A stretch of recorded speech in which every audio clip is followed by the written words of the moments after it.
Hello and welcome to The Hop, a marketing podcast. I'm your host, Matt Taylor-Farrington, and the owner of Purple Bunny Marketing. And today I am joined by Kira from River 949. Hello. She's back. So yes, there's plenty of bloopers to come at some point. But today we're going to talk, I guess, some of the things that we're seeing in the market, and something that we posted recently, and I guess it kind of preempted some conversation between you and I, was around the 60-40 split when it comes to marketing. And I guess we're going to talk about, obviously, you should go check out our post if you want to find out more about that. But we're going to talk more about how you could use that 60-40 split in radio. Yep. And for those who don't know what the 60-40 is, what we talk about is you want to split your budget into a 60-40 method when it comes to marketing, and you want to use 60% for branding and 40% for your offers or for your hooks or for whatever you're running, specials, those sorts of things, to kind of keep that consistent brand presence there. Yeah. So 60-40, how could we use it, and where's a prime example that we could use it in radio? Okay, so first I'll talk more broadly about that concept so that people kind of get an idea from something that they're familiar with.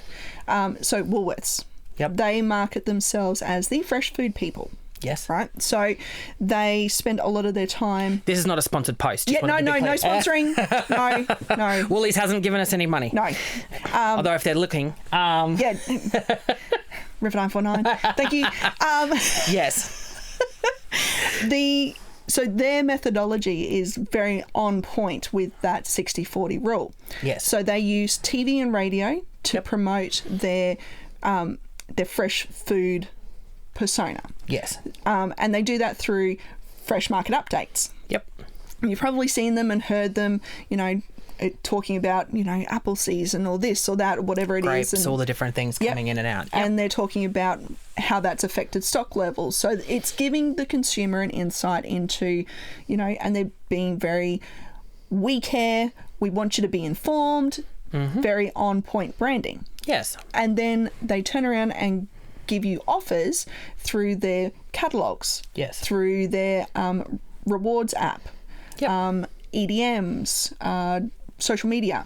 Yes. So they're utilising that to go, come and shop with us this week, not with our competitors. Yes. So that is their overall marketing plan in a nutshell. Yes. And any business owner can do the same thing, where you can have a branding base level, and River 949 has a branding campaign. It's a 12-month campaign for clients, and it gives them a base level of commercials that gives them an on-air presence, and it's a long-term campaign that allows them to go, right, I'm here today, and in 12 months time I want to be able to smooth out my troughs in my business, make sure that more people are aware of me, make sure that people are engaged with my brand and know who I am.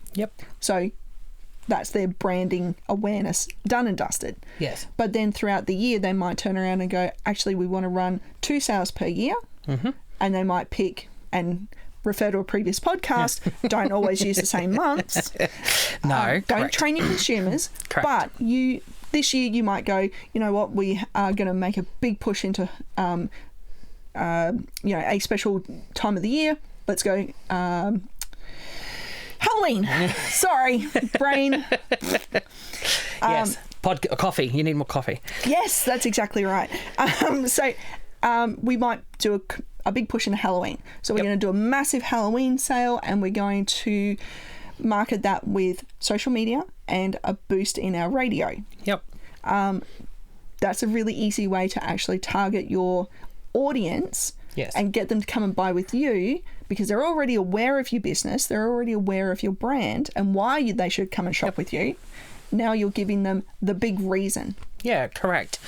I honestly, I think, any business that's not got a base level of branding happening to keep that brand presence there. Look, I get it. When you're a startup, that's hard. Yeah. But I think once you can get past that startup point and 1-2 years in, you really need to sit down and really think about your brand presence and what your brand looks like. Yeah. And making sure that you have a consistent brand message in your relevant audiences. So whether that's radio, that's TV, that's social media, it's video content, whatever it might be, you need to be consistent and have that consistent brand there. I mean, we've mentioned him in these podcasts, and dare I say it, but Frank Walker from National Tiles, you cannot go on TV or radio without seeing it or hearing it, and it's just repetitive, but that's what branding is. That's right. And it's constant. And, you know, just to give you an example from our backyard, let me talk about our business, Purple Bunny.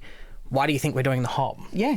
It's a way for us, similar to the Woolies model with the whole fresh food people and their segments and their when they talk about it, we're using the hop as a way to keep our brand consistent, keep our brand message out there, but it's also a way for us to talk to our consumers and tell them what they could be doing in their business. Because then what it does is it makes us a trusted source. That's right. That we know what we're talking about, we know what we're doing, and that people will potentially come back to us. Then when we do run, like you said, a sale, or we decide to put an ad in market that says, hey, want your website done for whatever, or, you know, need help with your social media, they've already been connected with our brand. They've been exposed, they've seen it, they know who we are, and they connect, and they automatically go, I trust those people, and I'm probably more likely to commit. So it's part of an overall strategy and overarching image, I guess. Exactly. 60-40, Well, consumers don't purchase with a brand that they're not comfortable or trust. And especially when we're talking about people's businesses, we're talking about people's heart and soul that they've invested into, you know, it's a very serious thing that we do. We are trusted people, and we need to make sure that people feel like when they come and talk to us, you know, both of us, that we've got your back. Yeah, 100%. And I guess there's that word again. You missed it on a previous podcast with another person. Apparently I kept saying 100% so much that we're going to rename the hop to the 100%, okay? So there's branding for you, see? I didn't even know I was doing it, and I've already branded myself as the guy that says 100%. So 100%. Yeah. So Nick's going to insert a little thing in there every time I say it. But yeah, I just think it's a fundamental part of any marketing strategy that any business does. I mean, let's talk about another brand, Toyota. Yeah. Oh, what a feeling. And people still, and they don't do it anymore, which I'm disappointed about, and I look after some Toyota dealers and it annoys me, but the jingle for the oh, what a feeling, I loved the jingle, or the humming of it, or the... Yeah, and I mean, Macca's then took that on, They copied Toyota and started humming the da-da-da-da-da. But it's just subtle there, and that's what it is, and that's the key to your branding. And so making sure that you have the right split in your budget, making sure that you are putting some budget into branding, even if you went 50-50 to start it off with because you needed to, it's just fundamentally important to make sure you're building upon that brand. Yeah, exactly. And please don't think that you have to be branding every single day of every single month of every single year. Just, again, this is referring back to one of our very early podcasts. Yes.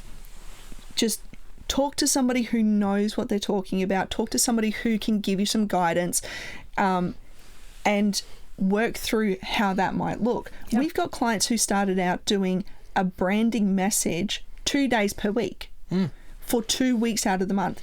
It wasn't a lot. No. But it was a start. But it was also placed strategically, right? Exactly. Yeah. And because they actually had a conversation with you about it, it was put at the right times to reach maximum audience and delivered at a certain time that created that frequency, which is what we talk about. You know, I think when people hear me say frequency, sometimes they think, oh, it means I've got to be on all the time. No, frequency just means having an actual frequency. So it means having, whether it's just 2 spots per week that you play at a certain time, that builds frequency. Yeah. Whether it's, you know, 1 spot every day during breakfast builds frequency. Yep. Whatever it is, it's your frequency, but work out where that fits and how that works. And that's why I say to people all the time, radio is not that expensive when they think about it. They just have to be strategic about what they do with the radio. Because humans are creatures of habit. We always drive to work at the same time every day of the week, or 3 days a week, or whatever your schedule is. But we're doing it at the same time all the time. Or when we stumble off the couch or from the bed and wander down the hallway to our office and turn River on iHeartRadio. Yes, we have routines. Yes, everybody. Not mine. Not at all. But we all have a routine. We all have a set thing that we do every single day. Just know your consumer, and plug into their routine. Absolutely. Yeah. All right. So I think we've probably done 60-40 to death now. And if you're not sure, there's a post on our socials as well. But moving on to like data insights now, some interesting data that Kira and I have actually been kind of talking about over the last little while. Yeah. That we've kind of been analysing some new stats that are coming to market, and the likes of like Deloitte, who's reporting this data. You've got some different companies from the States that are reporting it, like Hootsuite, that live in this space, that do all this sort of stuff, and they're now starting to say that our attention spans are shrinking so much that it used to be on average 7 interactions with a business before you would consider a purchase or sale. That's now increased to 19 and sometimes 20 interactions. So that means that we need to be delivering more content to get them. And I mean, I know myself as my business, I sit there and go, how am I going to get that much content out? And I guess that's the key that we've got to start working on and working smarter at, is how do we deliver that content? And I guess radio can play a part in that, in your mix. If they are driving to work and back and that's your audience, or listening to it because they've stumbled down the hallway on iHeartRadio, whichever it is, that can build part of those interaction pieces, I guess. As an example for us, the podcast is also another reason why we've done this, because the podcast, for one episode, for me to sit here and record with Kira, with whoever I interview, that produces 5 to 6 pieces of content for us. So there's 5 to 6 ticked off for me to sit here for 15 to 20 minutes to do that. So in an hour, if I pump out 3-4 episodes, I've produced 20 pieces of content. So I now have all that content that can go up to my pages, and I'm not sitting there having to scratch my head and think about it and come up with different things. And, that's when people start resorting to the TikTok trends and the TikTok dances and, whatever, which is just not relevant to your business. But anyways, that's a different topic. But, it allows you to actually produce content that's informative, that provides the information that they need, but it gives me the number and the quantity that we need to do. So, I guess what's your kind of take on? I mean, that number's blown out now. Yeah. And it's quite alarming, I guess, from my perspective. And I'm someone who's in this industry. You are too. Mm-hmm. It just kind of makes me go, whoa. If our attention spans are getting that short, what next? What more do we have to be introducing into the marketing mix to get people's attention, to make them want to buy or hook them, to get them to purchase? Well, okay, so we, for 6 odd years, I'd been always using the 10 rule. So by the 10th time that somebody's had an interaction with your brand, your recognition and recall grow. And now we're starting to get to a point where it's like, okay, it's great that you have brand recall, but have you got it to the point where your brand recall is enough to make somebody walk through your door? Have you given them enough of a reason to walk through your door and interact with your brand? So it's a fine thing that you've got to test and measure always. Don't just be lackadaisical and go, oh yeah, we have radio and it's just a set and forget. No. Agreed. No. Never set and forget. No, set and forget. Yes, set and forget's the worst thing you can do with marketing. I think, I just, the number of interactions now, when I think about it, I look at our marketing plan and I go, okay, cool, we're actually probably kind of not too bad. We're kind of doing that number now, between the podcast, between our emails that go out, between our other posts that go up on our socials and all that sort of stuff, between, a twinkle of TV advertising, a bit of radio here and there, different things that we run. I go, okay, cool. We're probably hitting the mark in that space. But then when I start to think of these small businesses that are coming through, and I think 19 interactions, you need to be like a social media expert to do it. And it's the numbers, it honestly is just scary. And I think even Hootsuite, Deloitte, all of them have kind of said, the numbers now crazy that it's getting to, that you need to be looking at other avenues to get your message across. And I think radio is a great one. You know, you've got digital TV's become quite cheap now. Yes. To use. And digital radio too. I mean, we don't talk about that enough on here. We always, when we talk, we tend to lean to traditional. But, you know, you've got your digital radio platform where, like I just said, when you stumble down the hallway, turn on iHeart, you're listening. But you can actually target people through that, correct? So you can... it's a slightly different platform, but there is a platform in which we can help you digitally target your clients. So it can be, you know, you're targeting men who are 35 and over, for example.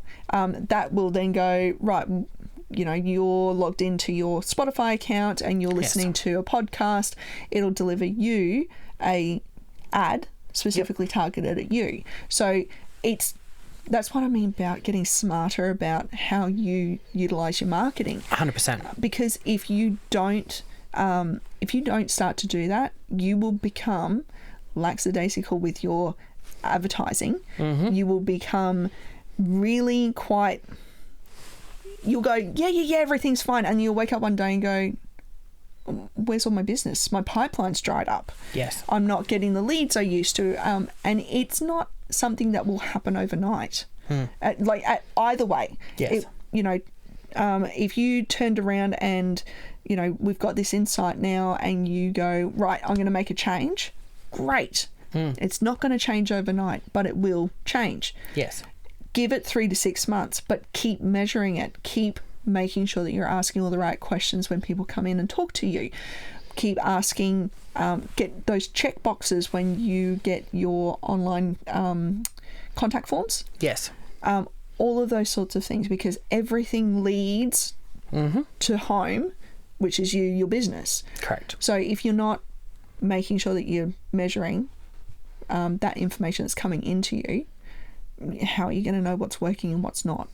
Yeah, agreed. So definitely digital advertising, whether it be visual or radio, because you can actually do both. You can have impressions on the website. That's right. Yes. For your local radio station or your local or a radio network even. Yep. You can turn around and go, right, I want to buy every station in your network from here to Harvey Bay. Yes. Because that's where my audience is. Yeah. Great. Yeah. Do you want to back that up with some digital? Yes, I do. So we're going to do 15-second commercials that sit on iHeartRadio on those stations. So they see it, they hear it, they go on, and eventually they'll come and interact with it. Layer that with some traditional on-air marketing, live reads, pop-up, 30 or 15-second commercials. But in saying that, I've got clients that just layer 13 and 15-second commercials and do an absolute blast of advertising, and it's especially for events. Yes. They'll do 176 commercials in a 7-day period. Yeah, right. So if that doesn't get you that 20 interactions with your audience, they're living under a rock. Yes. But that client or those event clients, they're also layering that with their Facebook. They're using events, they're using sponsored posts, they're posting organically. We've talked about this on previous podcasts where we've said, don't just put it on radio. Yep. Make sure you're looking at this as a collective and that you have it on your digital platforms. You need to make sure that if you're on Facebook, run a Facebook ad that links to it so that when people connect what they hear with what they see, they are potentially more likely to click and engage, especially if there's someone that's interested in your product. Yeah. So, yeah, exactly. We're getting the wrap up from the studio. Nick's telling us we've got to Nick. stop speaking, apparently. Apparently I ranted too much in this one. Whatever. Anyways, thank you for tuning into The Hop. Thanks again to Kira for jumping on, talking radio, throwing me off my game, giving us more blooper reels as she always does. That's what I do. So make sure you tune into The Hop, subscribe and follow, and helping you to get your marketing hopping.